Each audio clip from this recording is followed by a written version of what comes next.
Ladies and gentlemen, welcome back to the channel and welcome to episode 2 of my Borderlands 3 Legendary Weapon Guide series. Today we're going to be taking a look at a true fan favorite, SLEDGE'S shotgun. This is a weapon that is making its return from Borderlands 1 and Borderlands 2, which is referenced in the red flavor text which reads, "The legend still lives." Now, as with all legendary weapons in Borderlands, the red text has a hidden meaning, and for SLEDGE'S shotgun, the hidden meaning is this weapon will fire 2 rounds at a time, and it also has a wildly larger magazine size than most other shotguns in the game. Now, how we go about farming this monster is we have to go take down Hot Carl, who is actually one of Zero's targets of opportunity. The fastest way to get to him is to simply fast travel to Roland's Rest out in Devil's Razor, and from there we simply run up the hill to the left.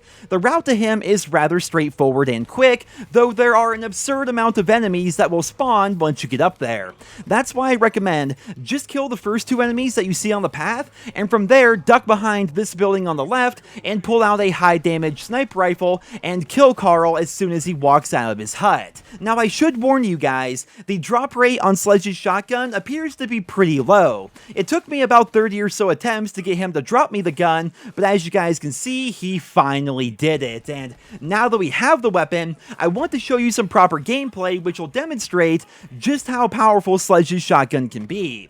One interesting note is that the prefix on SLEDGE'S shotgun is going to be different depending on what attachments spawn on it. So as you guys can see, I got the Trick SLEDGE'S shotgun, but if you're looking to farm the best possible version of this gun, try farming for the Super SLEDGE'S shotgun, because with that prefix, SLEDGE'S shotgun is going to fire 3 rounds at a time instead of the typical 2.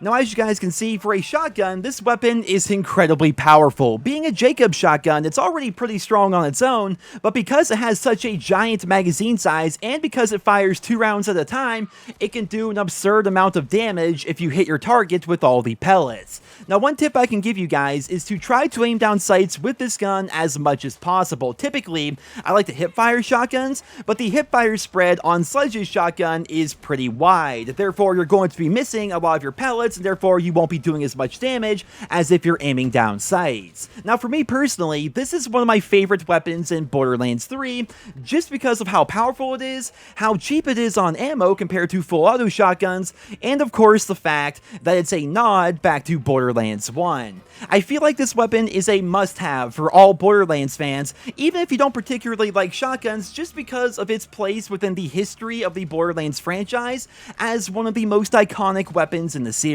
But, ladies and gentlemen, there you have it. There is episode 2 of my Borderlands 3 Legendary Weapon Guide series. I hope you all enjoyed it, and be sure to subscribe because I will be posting a guide for every legendary weapon within the game, alongside a bunch of other Borderlands 3 content. Everything from guides to news to leaks to rumors to let's plays and live streams and pretty much everything else in between. So be sure to sub if you guys haven't already. Thank you all so much for listening, and I hope you guys all have a wonderful day.